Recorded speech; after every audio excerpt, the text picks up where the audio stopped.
Astaghfirullah. Assalamualaikum warahmatullahi wabarakatuh.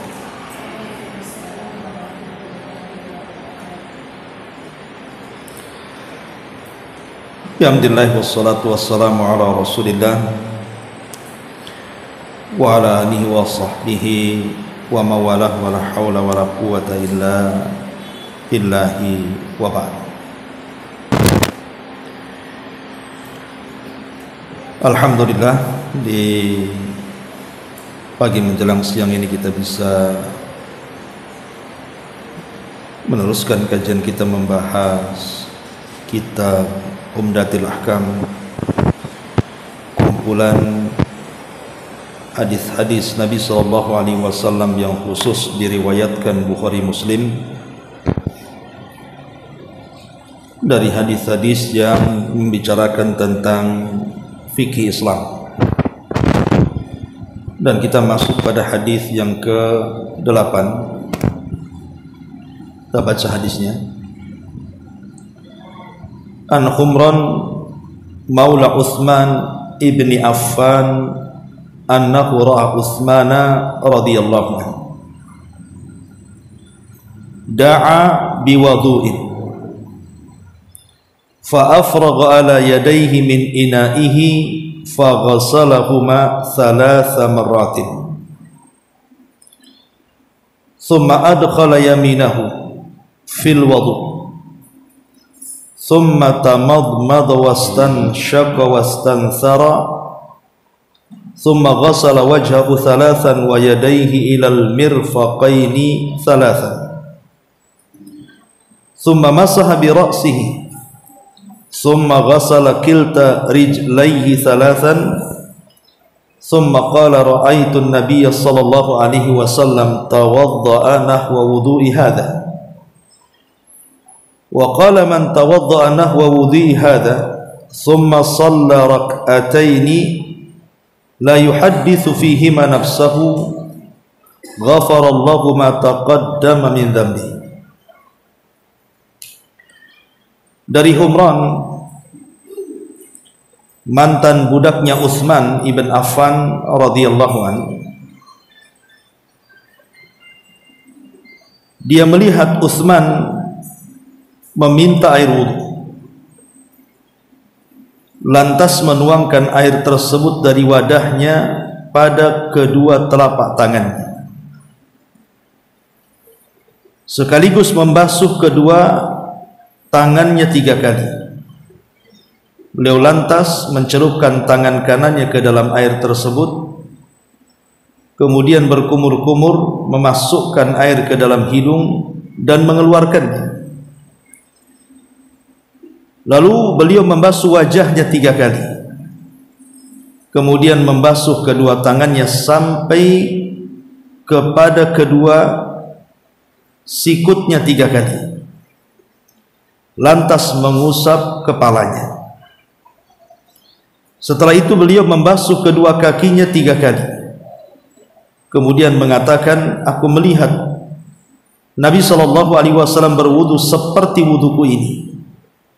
Lantas beliau bersabda, barang siapa yang berwudu seperti wuduku ini, kemudian mengerjakan salat 2 rakaat dan mengerjakannya dengan penuh kekhusyuan, maka Allah akan mengampuni dosa-dosanya yang telah berlalu.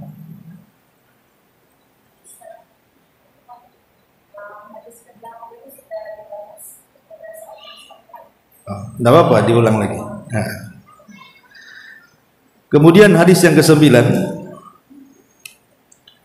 An Amr ibn Yahya al-Mazini an abihi qala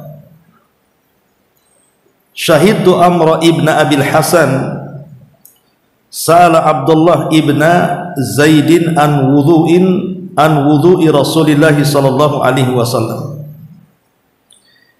fada'a bitaurin min ma'in fatawadda'a lahum wudu'a Rasulillah sallallahu alaihi wasallam fa'aqfa'a ala yadayhi min at-tawri faghasala yadayhi 3 thumma adkhala yadayhi fi at-tawri famadmadha wastansak wastanthara thalathan bi thalathi ghurafin ثم أدخل يده في التور فغسل وجهه ثلاثا ثم أدخل يده فغسلهما مرتين إلى المرفقين ثم أدخل يده فمسح بهما رأسه فأقبل بهما وأدبر مرة واحدة ثم غسل رجليه وفي رواية بدأ بمقدم رأسه حتى ذهب بهما إلى قفاه ثم ردهما حتى رجع إلى المكان الذي بدأ منه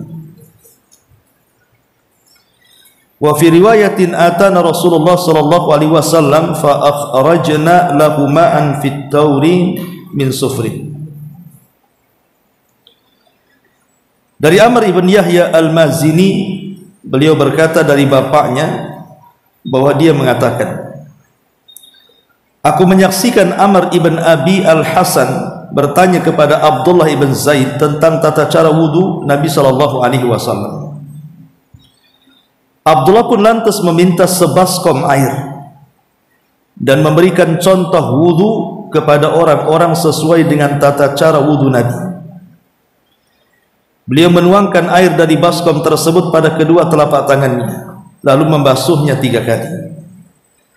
Lantas mencelupkan kedua tangannya ke dalam baskom tersebut, lalu ia berkumur-kumur memasukkan air ke hidung dan mengeluarkannya 3 kali, menggunakan 3 cidukan tangan. Beliau lantas mencelupkan tangannya ke dalam baskom tersebut dan membasuh wajahnya 3 kali.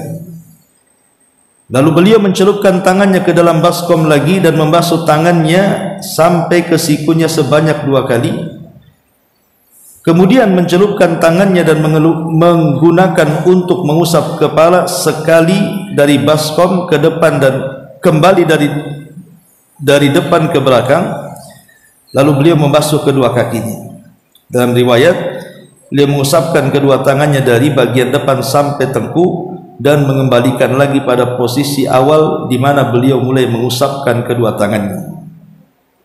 Dalam riwayat, Rasul mendatangi kami lantas menyediakan air dalam baskom dari kuningan untuk beliau. Taib, masyarakat muslimat yang dimuliakan Allah Azza wa Jalla, hadis ini atau 2 hadis ini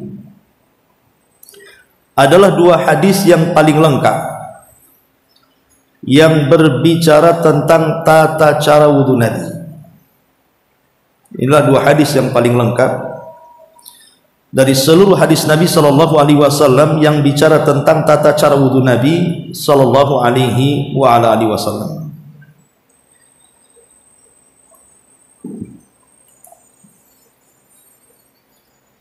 Pertama hadis Humran Maula Utsman. Jadi Humran ini adalah budak yang dibeli Utsman ibn Affan radhiyallahu an. Setelah dibeli, maka Utsman pun kemudian memerdekakan Humran ini. Karena Utsman itu terkenal suka memerdekakan budak. Karena dia Allah berikan banyak kekayaan. Utsman bin Affan ini dengan kekayaannya, salah satu amalannya adalah memerdekakan sebanyak-banyaknya budak. Salah satunya yang dimerdekakan Utsman adalah Humran Maula Utsman ibn Affan radhiyallahu anhu. Adapun Utsman ibn Affan radhiyallahu anhu sendiri adalah sahabat Nabi sallallahu alaihi wasallam, sekaligus dia adalah menantu Nabi sallallahu alaihi wasallam. Dan Utsman ibn Affan radhiyallahu an masuk Islam di tangan siapa? Abu Bakar Siddiq radhiyallahu an. Dan dia termasuk as-sabiqunal awwal, orang yang mula-mula masuk Islam. Jadi Utsman ibn Affan adalah orang yang paling kaya di zaman itu, tetapi juga dermawan. Sedikit orang kaya dermawan, tapi kalau orang kaya bakhil banyak. Kalau orang kaya dermawan itu sedikit sekali. sehingga karena kedermawanannya Utsman itu sangat disukai oleh orang-orang Quraisy, baik di masa sebelum Islam atau di masa setelah Islam. Jadi orang-orang Quraisy itu sangat senang dengan Utsman ibn Affan radhiyallahu anhu karena akhlaknya. Makanya dalam perjanjian Hudaybiyah, kenapa kemudian Nabi SAW setuju melakukan perjanjian bersama orang-orang musyrik, padahal isi perjanjian itu 100% merugikan. Lah perjanjian itu salah satunya dibuat karena isu pembunuhan Utsman. Jadi Utsman itu kan diutus untuk melobi agar rombongan Nabi SAW yang pertama kali umroh itu bisa masuk ke Mekah, tetapi dihadang oleh orang-orang Quraisy. Makanya Nabi SAW ketika hendak memilih Umar menyarankan jangan, karena kabilahku Bani Adi itu tidak disukai gitu. Kalau engkau mau ngirim delegasi, kirimlah Utsman, kata Umar, karena dia orang yang dicintai orang-orang Quraisy. Ya tentu dicintai seseorang itu karena akhlaknya. Setelah Utsman kemudian dikirim, rupanya tersebar isu pembunuhan. Sebenarnya Utsman tidak dibunuh, cuman tersebar isu pembunuhan. Makanya Nabi SAW kemudian mengajak baiat para sahabatnya untuk menebus darah Utsman di bawah pohon. Kemudian kisah berakhir dengan perjanjian Hudaybiyah itu. Intinya bahwa Utsman itu dikenal dengan akhlaknya. Bahkan manusia yang paling memiliki sifat malu adalah Utsman ibn Affan radhiyallahu anhu. Makanya Nabi SAW itu menyukai Utsman, sampai sukanya Nabi dengan Utsman, akhirnya Nabi menikahkan 2 putrinya dengan Utsman. Bukan 1 putri loh, 2 putri lagi. Pertama Ruqayyah bintu Khadijah, kemudian bintu Rasulullah SAW. Setelah Ruqayyah meninggal pasca selesai perang Badar, maka Rasul kemudian menjodohkan Utsman dengan adiknya Ruqayyah Ummu Kulsum. Dari sinilah maka Utsman digelari sebagai Dzunuraini, pemilik 2 cahaya. Karena sejak zaman Adam sampai hari ini tidak ada manusia yang menikah dengan 2 putri Nabi kecuali Utsman. Makanya Ali radhiyallahu anhu ketika menjadi khalifah di Kufah ditanya soal Utsman, maka Ali radhiyallahu anhu mengatakan, dzakar rajul yud'a fi mala'il a'la bi dzi nuraini. Itulah laki-laki yang dipanggil dari atas langit dengan sebutan pemilik 2 cahaya, karena menikahi 2 putri Nabi sallallahu alaihi wasallam. Lah Utsman sendiri adalah khalifah yang ketiga setelah Abu Bakar kemudian Umar, dan dialah khalifah terlama yang berkuasa di hadapan kaum muslimin. Dan di zamannya inilah adalah zaman yang sangat makmur, yang tidak pernah seorang khalifah pun memimpin sebuah negara semakmur Utsman bin Affan radhiyallahu anhu. Bahkan di zaman ini pun terjadi pembukuan Al-Quran. Al-Quran itu dicetak pertama kali di zaman Utsman. Kemudian dikenal mushafnya sebagai Mushaf Utsmani. Yang ibu pegang Quran itu, itulah cetakannya di zaman Utsman. Karena di zaman Abu Bakar Siddiq radhiyallahu an, ketika terjadi banyak peperangan, banyak para pakar Quran itu meninggal dunia. Sehingga Umar takut kalau seandainya pakar-pakar Quran meninggal dunia, nanti hilang para penghafal Quran. Makanya Umar datang kepada Abu Bakar meminta untuk dikumpulkan ke lembaran-lembaran catatan Quran itu. Abu Bakar awalnya tak mau, karena hal ini tidak pernah dilakukan Nabi masalahnya. Tetapi lama-lama dibukakan hatinya, akhirnya dikumpulkanlah semua yang punya catatan wahyu, tolong kumpulkan. Akhirnya dikumpulkan, tapi belum disusun, hanya dikumpulkan gitu saja. Kemudian Abu Bakar meninggal dunia di zaman Umar. Akhirnya kemudian disimpanlah catatan yang sudah dikumpulkan itu. Kemudian Umar meninggal dunia, kemudian catatan itu disimpan oleh Hafsah. Lah di saat Utsman bin Affan berkuasa itu terjadi perdebatan soal Quran. Ketika terjadi peperangan, sebagian para sahabat berdebat soal lafaz-lafaz dalam Quran, seperti namanya innallaha azizun hakim, innallaha huwal azizul hakim. Apakah ada huwanya atau tidak? Jadi ada yang membaca innallaha huwal azizul hakim, ada yang mengatakan innallaha azizul hakim. Berdebatlah soal huwa dan soal bacaan-bacaan yang lainnya, hampir mau perang gara-gara itu. Akhirnya kemudian sampailah berita ini kepada Utsman ibn Affan. Dari sinilah kemudian Utsman ibn Affan menyeleksi setiap bacaan yang disepakati dengan bacaan yang tidak disepakati, bacaan yang terakhir dibaca Nabi dan bacaan yang dibaca Nabi di awal-awal. Maka bacaan-bacaan yang sifatnya syadz, yang tidak disepakati dikumpulkan, dan yang sepakati dikumpulkan. Akhirnya yang disepakati inilah yang dibukukan, dan yang tidak disepakati dibakar, supaya jangan sampai tercecer akhirnya menjadi khilaf setelahnya. Yang disepakati kemudian disusun sedemikian rupa, jadilah sebuah mushaf. Kemudian dicetak beberapa mushaf, kemudian diletakkan di Syam satu, di Kufah satu, di Yaman satu, di Madinah satu, di Mekah satu, kan gitu. Yang kemudian mushafnya dikenal mushaf Utsmani sampai hari ini. Itulah mushaf Utsmani, mushafnya imam. Artinya bahwa Utsman ini banyak jasanya dalam Islam tuh.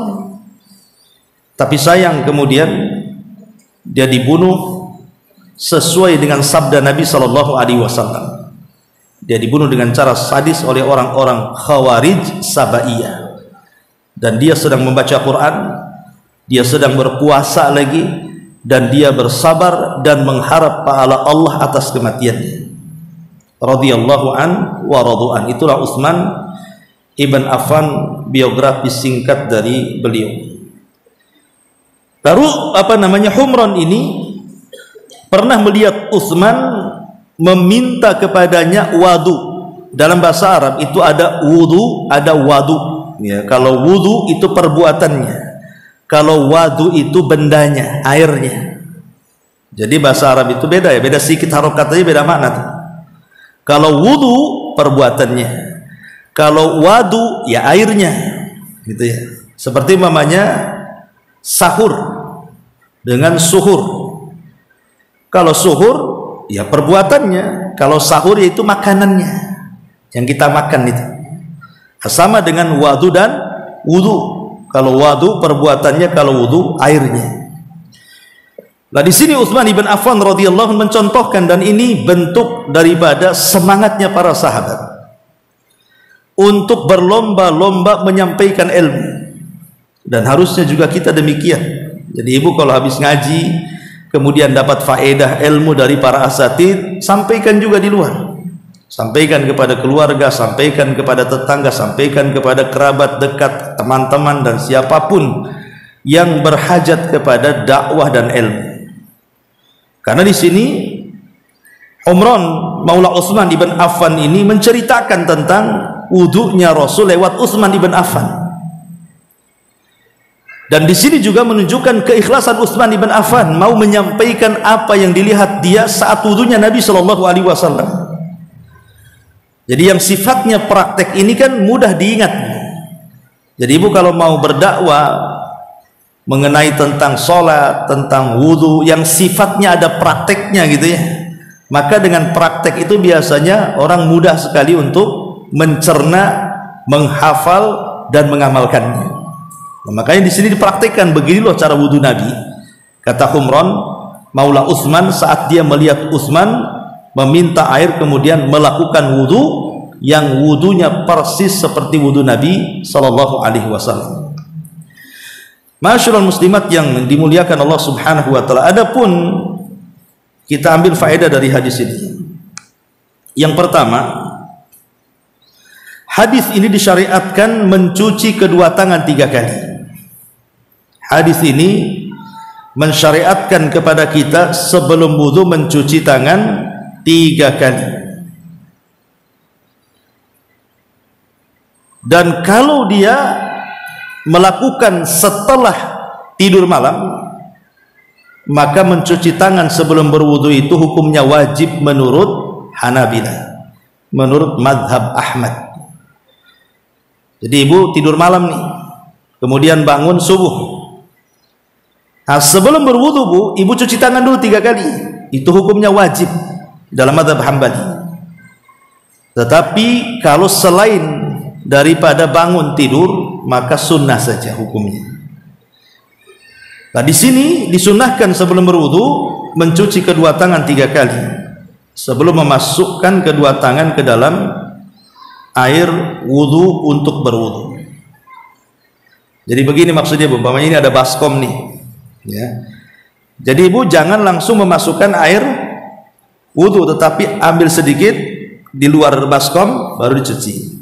Ambil lagi di luar baskom lalu dicuci sampai 3 kali. Lah begini kalau dilakukan setelah tidur maka hukumnya wajib. Kenapa hukumnya wajib?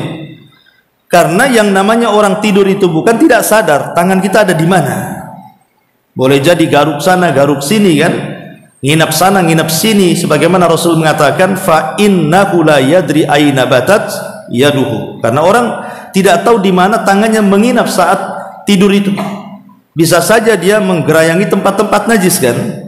Makanya sebelum kemudian melakukan wudu dan memasukkan langsung tangan ke air itu, hendaklah tangan itu dicuci dulu supaya steril kan gitu ya.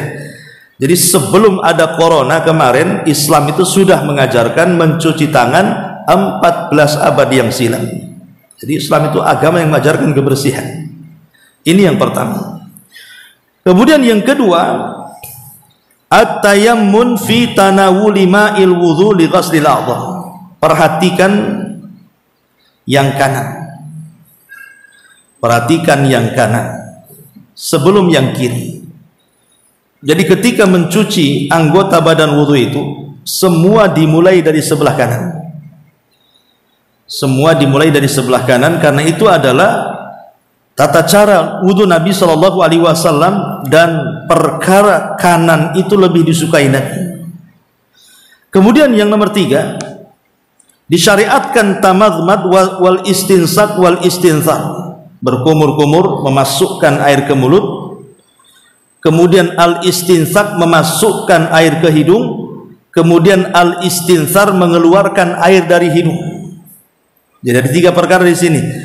Berkumur-kumur, memasukkan air ke hidung dengan nafas, dan mengeluarkannya dengan nafas. Dan caranya gimana? Caranya sekali ciduk maka 2 air terpisah antara masuk mulut dan masuk hidung. Namanya ini ambil air gini ya, ambil air ini, kemudian masuk mulut dulu. Nah separohnya itu masuk hidung dengan cara dihirup, ya minimal agak dalam, ya kan? Kenapa demikian? Karena ketika orang itu berwudu bu, mulai dari memasukkan air ke hidung, memasukkan air ke mulut, membasuh wajah, mencuci tangan, mencuci kaki, mengusap rambut, itu dalam rangka mengeluarkan dosa-dosa yang ada di tempat-tempat anggota wudu itu. Kan ada hadis yang mengatakan, barang siapa yang berkumur-kumur kemudian mengeluarkan airnya, maka dosanya akan keluar dari air kumurannya itu. Barang siapa yang memasukkan air ke hidung kemudian dikeluarkannya, maka dosa itu akan keluar dari air yang dikeluarkan dari hidung itu. Barang siapa yang kemudian membasuh wajahnya, maka dosa-dosanya akan keluar dari tetesan-tetesan air di wajahnya itu. Barang siapa yang membasuh kepala, maka akan keluar dari ujung-ujung rambutnya. Tetesan-tetesan dari ujung-ujung rambutnya itu mengeluarkan dosa-dosa kepala. Barang siapa yang membasuh tangan, begitu juga sama, akan menggugurkan dosanya sampai kepada yang ada di kuku-kukunya. Dan barang siapa yang mencuci kaki juga demikian. Jadi kita lihat dari permulaan wudu, mencuci telapak tangan sampai mencuci kaki itu semua mengeluarkan dosa. Coba bayangkan, menunjukkan bahwa bagaimana keutamaan wudu ini besar sekali. maka jangan pernah meremehkan berwudu, termasuk memasukkan air ke dalam hidung. Karena saya pernah melihat ada orang berwudu itu tidak dimasukkan ke dalam hidung airnya, tapi malah digini-gini, Bu.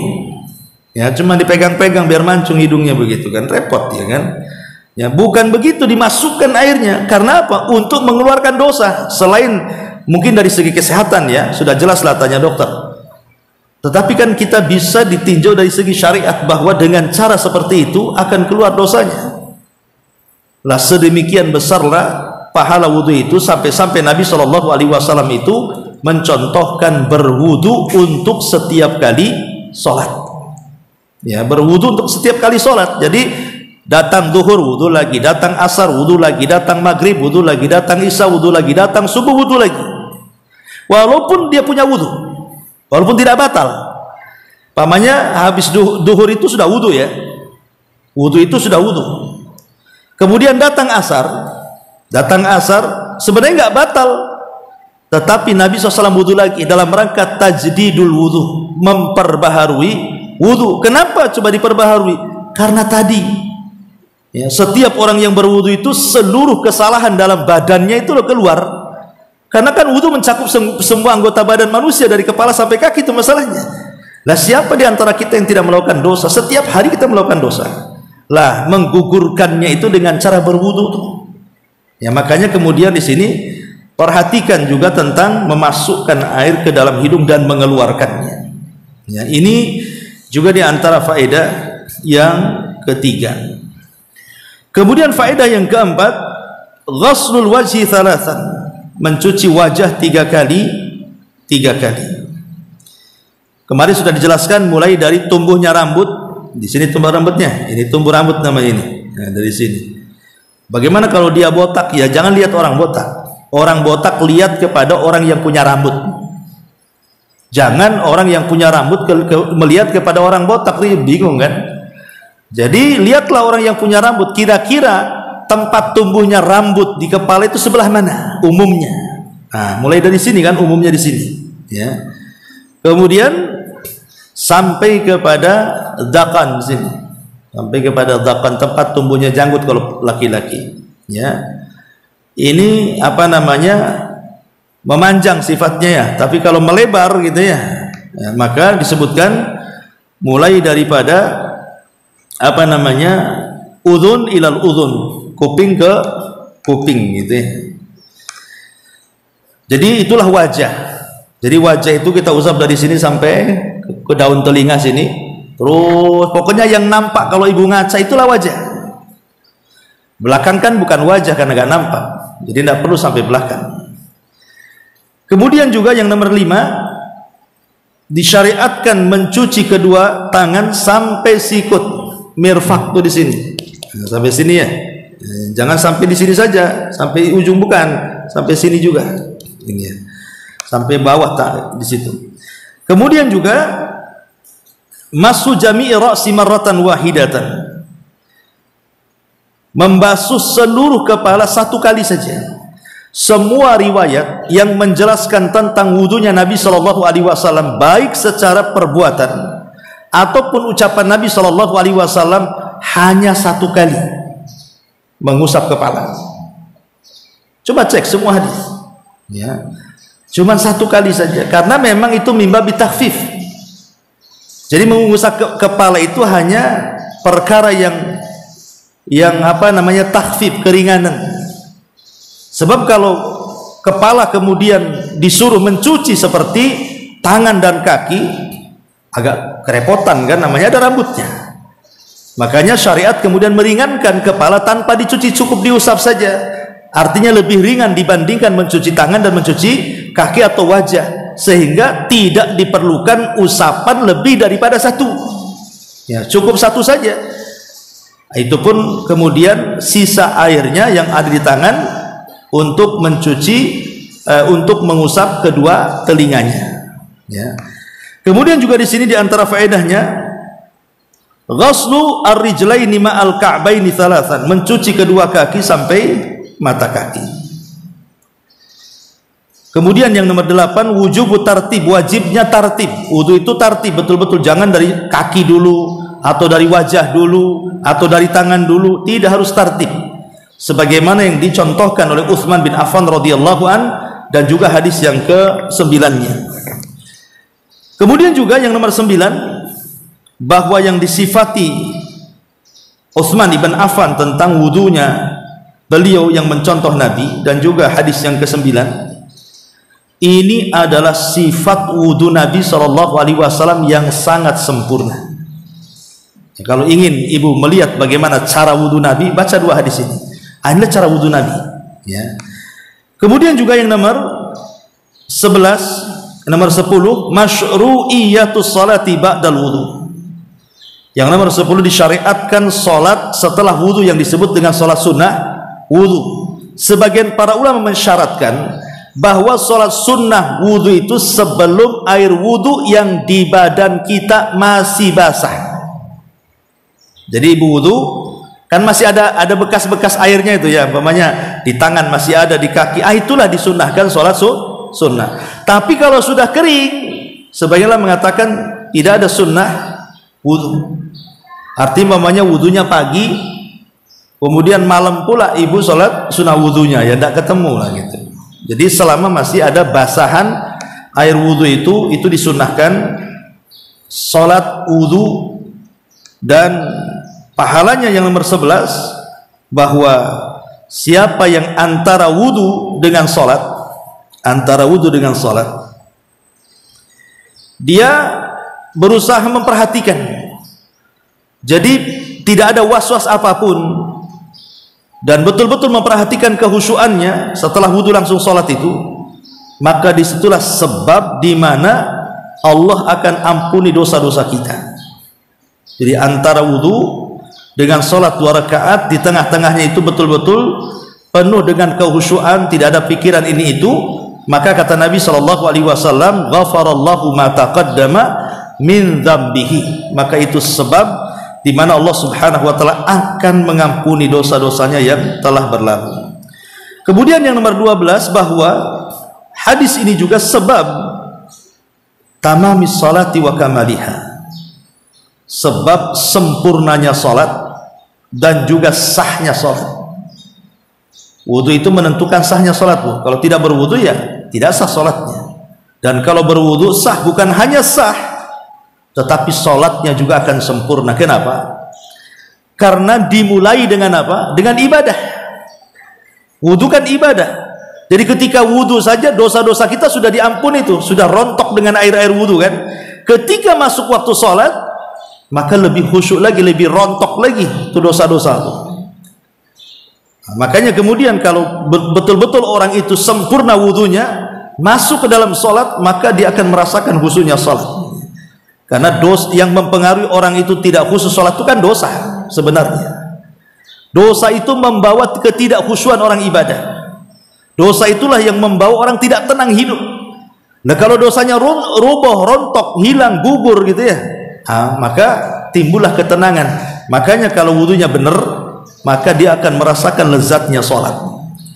Kemudian juga yang nomor 12, fadilatul wudu kamil wa annahu sababun li ghufrani dzunub, bahwa kalau ibu melakukan wudu secara sempurna, maka ini sebab di antara sebab-sebab diampuni dosa-dosa. Dan yang terakhir, anna thawabal mau'ud bihi yatarattab ala majmu'il amrayni wa huma al-wudu ala nahwi al-madhkur wa salatu rak'ataini ba'dahu ala sifatil madhkur.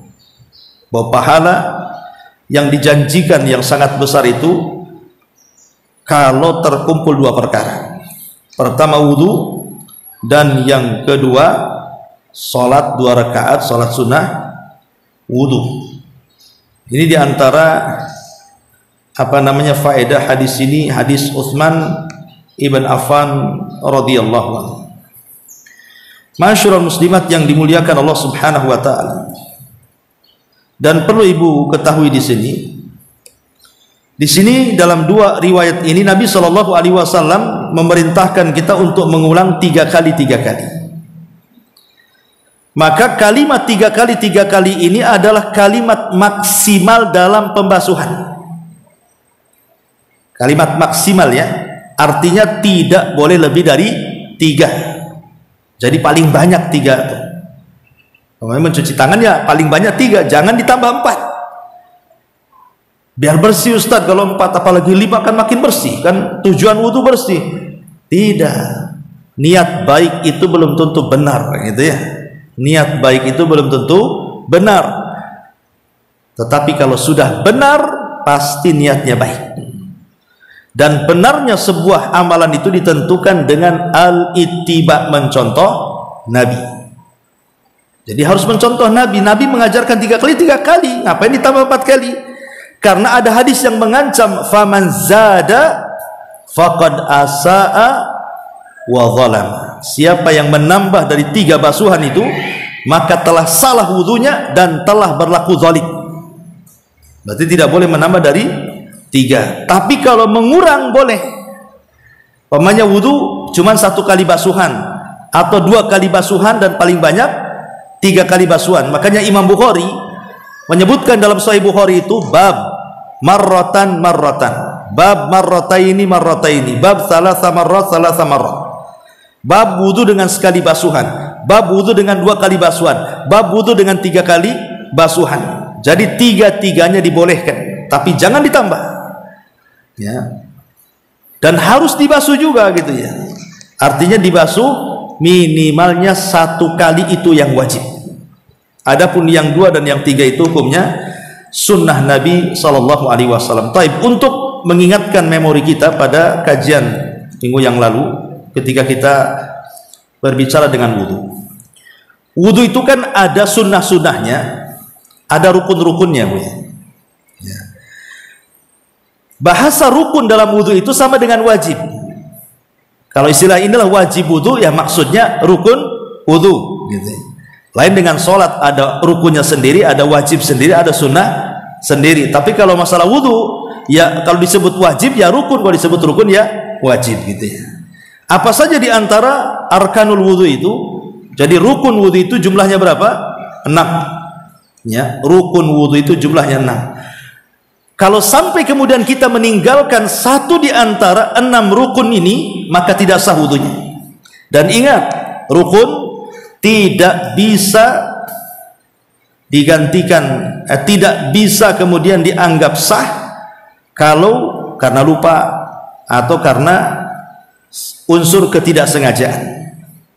Jadi tidak bisa dijadikan alasan meninggalkan rukun itu karena 2 perkara ini. Oh, kenapa kamu tidak mencuci wajah? Lupa Ustadz, batal. Walaupun lupa, wudu lagi.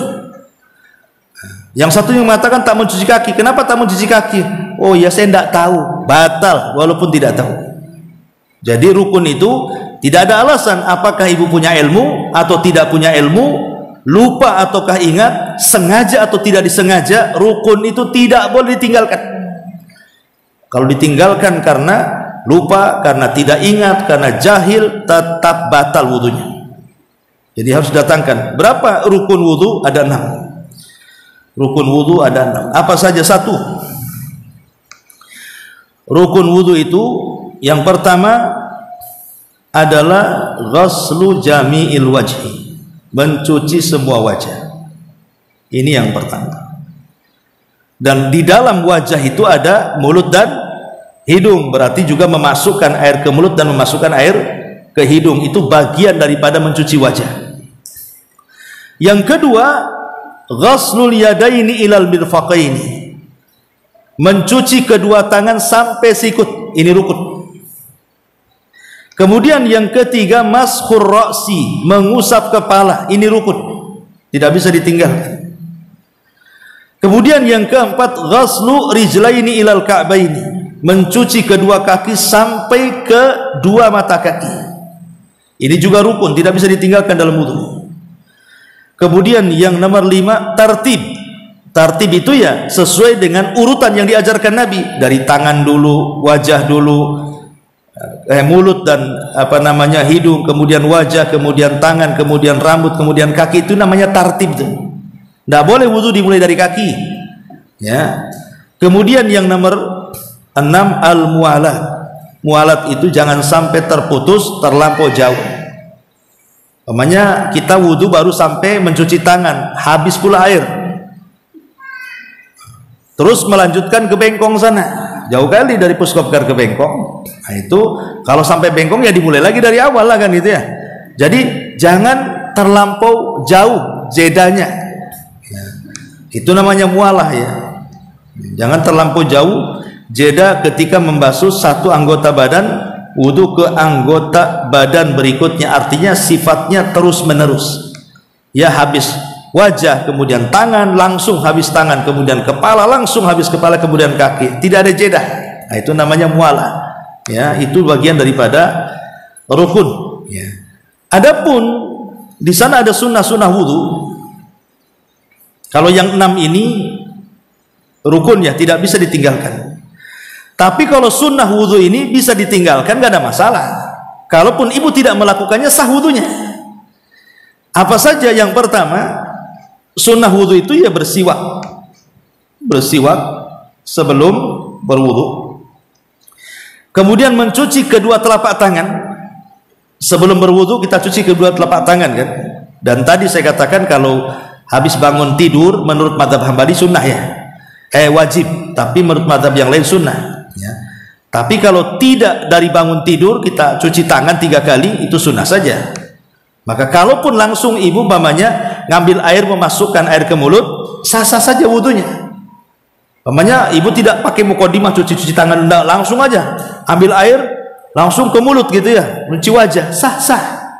Karena yang penting kan rukunnya itu ya. Kalau mencuci tangan kan sunnah, ditinggalkan pun tidak ada masalah, dikerjakan dapat pahala. Kemudian bagi laki-laki menyela-nyela janggut begini ya, menyela-nyela janggut, tidak di sela-sela pun sah-sah saja. Karena yang penting wajah sudah diusap sampai dakon. Di sini kan ada yang punya janggut lebat gitu, jadi menyela-nyela janggut itu sunnah. Kalaupun tidak dikerjakan, sah wudhunya ya. Termasuk juga tayamun, memulai dari yang kanan. Seandainya ibu buat kanan kiri kanan kiri kanan kiri, sah nggak apa-apa, karena memulai dengan kanan itu sunnah. Atau ibu dari kiri dulu ke kanan ya, sah-sah saja, tetapi kan menyelisih sunnah, karena Rasul itu suka dari yang kanan ya. Karena ada juga seorang ustazah di televisi itu yang betul itu wudhu katanya kanan kiri kanan kiri kanan kiri katanya kan. Nah, ini enggak membahas hadis Nabi tentang masalah kanan. Nabi sallallahu alaihi wasallam yu'jibuhu at-tayammum, Rasul itu suka yang kanan-kanan dulu. Ya maksudnya kalau membasuh tangan ya kanan aja 3 kali dulu, baru kiri 3 kali, itu yang benar gitu ya. Ini mah enggak ngasih fatwa di televisi itu yang benar wudhu Nabi itu kanan kiri kanan kiri. Ini enak sekali dia berfatwa ya kan. Nah, jadi enggak begitu caranya. Kanan dulu selesaikan, baru kiri diselesaikan ya. Kemudian juga tambahan dari 1 basuhan menjadi 2 basuhan atau menjadi 3 basuhan itu sunnah. Artinya kalau ibu berwudu 1 kali basuhan saja sudah dianggap sah wudunya, tidak mesti harus 2 atau 3 kali basuhan. Itu sunnah Nabi sallallahu alaihi wasallam. Termasuk juga sunnah doa setelah wudu, asyhadu an la ilaha illallah wahdahu la syarikalah wa asyhadu anna muhammadan abduhu wa rasuluh, Allahumma ij'alni minat tawwabin waj'alni minal mutatahhirin, Allahumma bihamdika asyhadu an la ilaha illa anta astaghfiruka wa atubu ilaihi. Dan banyak doa-doa yang diajarkan setelah wudu itu semua adalah sunnah. Artinya sunnah-sunnah ini kalau dikerjakan dapat pahala dan menyempurnakan wudu. Tapi kalau tidak dikerjakan, yang penting datangkan rukunnya, itu sudah dianggap sah ya. Itu saja faedah daripada hadis yang kita baca, dari hadis ke-8 dan juga ke-9. Baik, sampai di sini. Kalau ada yang mau bertanya silakan.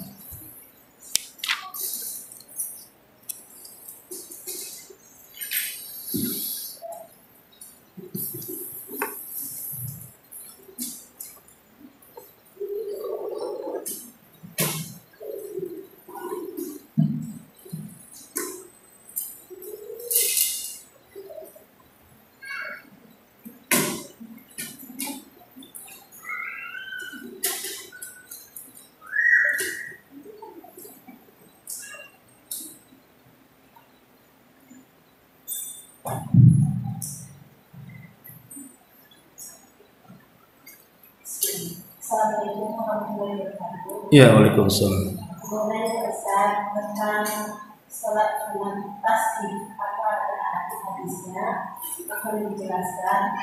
Terus yang kedua, mana yang kita lakukan sholat bersambung atau sholat semuanya itu masjid. Iya. Karena waktunya bersamaan. Oke. Terima kasih. Assalamualaikum warahmatullahi wabarakatuh. Iya, alhamdulillah, salatu wassalamu ala Rasulillah, amma ba'd. Tentang hukum sholat tasbih, Bu. Memang terjadi silang pendapat tentang hukum sholat tasbih itu, apakah disunnahkan ataukah tidak disunnahkan. Jumhurul ulama, mayoritas para ulama mengatakan bahwa hukum sholat tasbih itu sunnah. Mayoritas ya, hukum sholat tasbih itu sunnah. Tapi dalam madhab Hambali, pengikut Imam Ahmad atau Hambali, dikatakan tidak disunnahkan. Jadi ini terbagi dua kelompok nih. Mayoritas ulama mengatakan sunnah, tapi Imam Ahmad mengatakan tidak ada sunnahnya. Kenapa kemudian sampai khilaf ulama tentang hukum sholat tasbih ini? Ini kembali ke masalah hadis. Hadis tentang masalah sholat tasbih. Bagi yang mensahihkan seperti Syekh Albani itu menghasankan sholat tasbih, hadis-hadis tentang sholat tasbih, bagi beliau sunnah hukumnya sholat tasbih itu. Tapi bagi yang melemahkan hadis itu, maka hadis sholat tasbih itu tidak ada. Artinya tidak dicontohkan karena hadisnya lemah.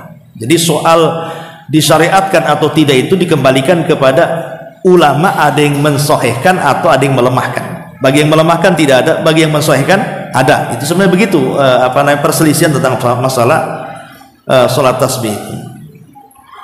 Adapun tentang masalah kaifiyahnya, kaifiyah sholat tasbih ini, jadi ada yang mengatakan bahwa sholat tasbih adalah 4 rakaat. Jadi sholat tasbih itu dilakukan 4 rakaat, di mana setiap rakaat membaca Fatihah dan juga surat. Jadi setiap rakaatnya, kalau sholat zuhur, asar, isya itu kan membaca surat di 2 rakaat pertama saja. Rakaat ketiga dan keempatnya kan Fatihah saja. Kalau sholat tasbih tidak, dia setiap rakaat Fatihah, surat, Fatihah, surat. Nanti setelah kemudian selesai membaca surat, maka ada doanya di situ. Ya, ada doa subhanallah walhamdulillah wala ilaha illallah Allahu akbar sebanyak 15 kali. Setelah membaca surat itu, ibu baca subhanallah walhamdulillah wala ilaha illallah Allahu akbar. Subhanallah walhamdulillah wala ilaha illallah Allahu akbar. Berapa kali? 15 kali. 15 kali. Ya. Kemudian ruku biasa, kemudian ruku, kemudian dia baca tasbih lagi seperti yang tadi ketika ruku itu baca itu lagi sebanyak 10 kali. Ada yang mengatakan seperti itu, subhanallah walhamdulillah wala ilaha illallah Allahu akbar. Kemudian bangkit dari ruku ataupun i'tidal, baca itu lagi ya sebanyak 10 kali ketika i'tidal itu. Kemudian ketika sujud juga sama baca itu. Jadi bacaannya itu lebih kepada subhanallah walhamdulillah wala ilaha illallah Allahu akbar. Itu bagi yang menyunahkan begitu terus sampai selesai. Ya, jadi bacaannya itu yang paling banyak dilakukan. Ya, cuman tadi kalau saya pribadi saya cenderung hadisnya lemah. Kalau saya pribadi ya. Nah, tapi kalau bagi yang mengatakan hadis itu sahih dan ingin melaksanakan sholat tasbih, ya silahkan saja, tidak ada masalah, karena jumhur ulama juga ada yang berpendapat mustahab sunnah. Wallahu a'lam. Nah, yang satunya dari apa? Oh ya, mendahulukan tahiyatul masjid dengan sholat wudu. Ya tentu sholat sunnah wudu dulu. Kalau ibu ada waktu, maksudnya tidak tergesa-gesa, maka ibu boleh melaksanakan wudu dulu baru tahiyatul masjid. Karena kan kalau wudu ini nanti takut kering, apa namanya wudunya yang ada di anggota badan kita itu. Jadi wudu dulu, habis wudu baru tahiyatul masjid. Tapi kalau waktunya tidak ada, cuman hanya bisa melaksanakan 2 rakaat saja, milih mana? Maka milih salah satunya, kemudian diniatkan 2 sholat. Jadi niat yang digandakan, ibadahnya 1. Jadi ibu tahiyatul masjid plus juga dengan sholat sunnah, wudu niatnya, tapi dilakukan dengan 2 rakaat. Maka itu namanya 1 gayung 20 terlewati namanya itu. 1 niat 2 sholat ibu dapat. Ya. Wallahu a'lam. Waalaikumsalam. Ustaz, tadi Ustaz bilang air wudhu belum kering kita bisa sholat wudhu. Umpamanya dilap gitu gimana? Ya dilap kan tetap tidak kering, Bu. Oh, Nggak kering. Paling kering itu setelah beberapa menit setelahnya kan itu. Walaupun dilap itu kan masih ada bekas basahnya, biasanya nggak langsung kering. Makanya ada sebagian ulama mengatakan makruh hukum mengelap itu. Setelah itu biarkan aja lah, apa namanya. Tapi ada yang mengatakan boleh, tidak ada masalah. Ya boleh mengelap itu. Tapi ada yang mengatakan makruh. Alasannya apa? Karena kesalahan kita itu keluar dari air itu masalahnya. Nah, biarkan dia menetes mengeluarkan kesalahan kita gitu. Wallahu a'lam. Iya. Tadi kan mengusap rambut ya, kepala, itu langsung ke telinga. Telinganya 3 kali atau 1 kali juga? 1 kali. 1 kali aja. Karena ada hadis mengatakan al-udhunani minar ra'si. 2 telinga itu bagian daripada kepala. Berarti ketika kedua telinga bagian daripada kepala, ketika kepala disyariatkan 1 kali, berarti ya 1 kali juga bagiannya kan? Karena bagian dari kepala dia 1 kali saja, bersamaan dengan mengusap rambut. Jadi kayak gini, ini rambut langsung begini, nanti balik lagi ke depan, baru kemudian telinga. Jadi nggak mengambil air baru lagi. Boleh putus dari kepala ke telinga? Gimana? Gini, gini ya. Nggak apa-apa. Nggak apa-apa. Putus sudah masalah. Yang wajib itu ke belakang. Dari depan ke belakang itu yang penting. Adapun dari belakang ke depan ini sebagian mengatakan sunnah. Jadi yang penting itu adalah ketika ibu menjalankan dari depan ke belakang. Adapun mengembalikannya ini sunnah hukumnya. Itu maksudnya. Yang penting ke belakangnya itu. Nanti baru kemudian ke daun telinganya dengan jempol di belakang telinga, ini ya. Kemudian telunjuk masukkan ke lubang. Nah, kemudian diputar, masuk lubang, jempolnya masuk sini, putar. Jadi bersih luar dalam itu namanya. Kalau gini, yang bersih ini aja, Bu. Ya. Wallahu a'lam.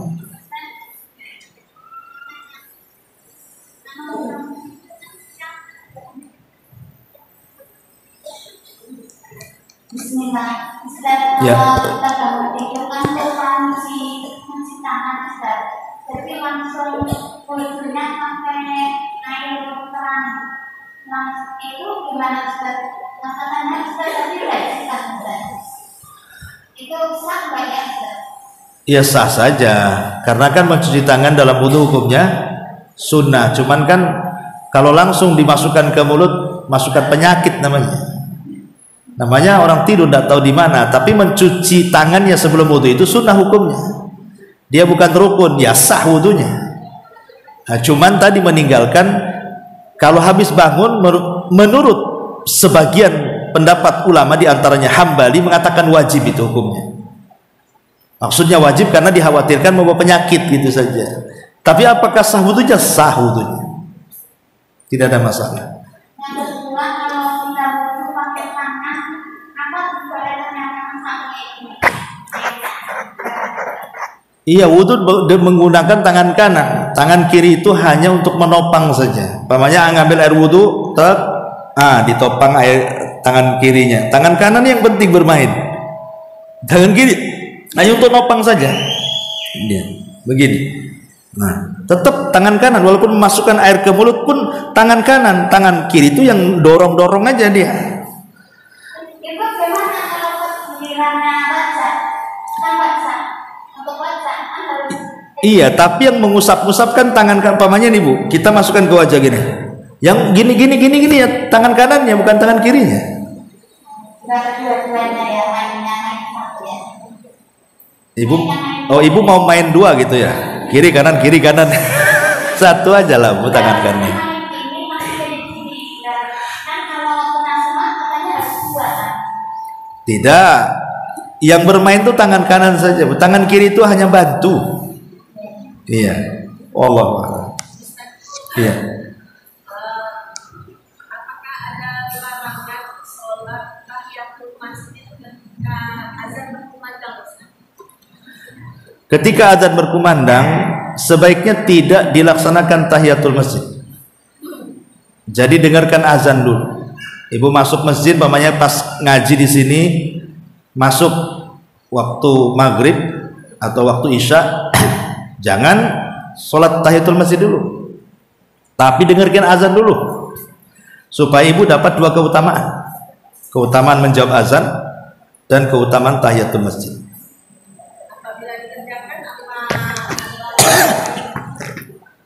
Bagi yang mengatakan menjawab azan itu wajib, berdosa dia. Ya, kalau sudah mulai dia azan, kecuali dia belum azan, ibu sholat kemudian azan, kan beda. Ini kan orang sedang azan, ibu masuk, ya jawab dulu lah. Bagi yang mengatakan menjawab muazin itu wajib, tapi bagi yang mengatakan menjawab muazin itu sunnah, ya tidak masalah kan ya. Cuman dia luput pahala gitu aja. Tergantung kepada pendapat yang mana gitu. Wallahu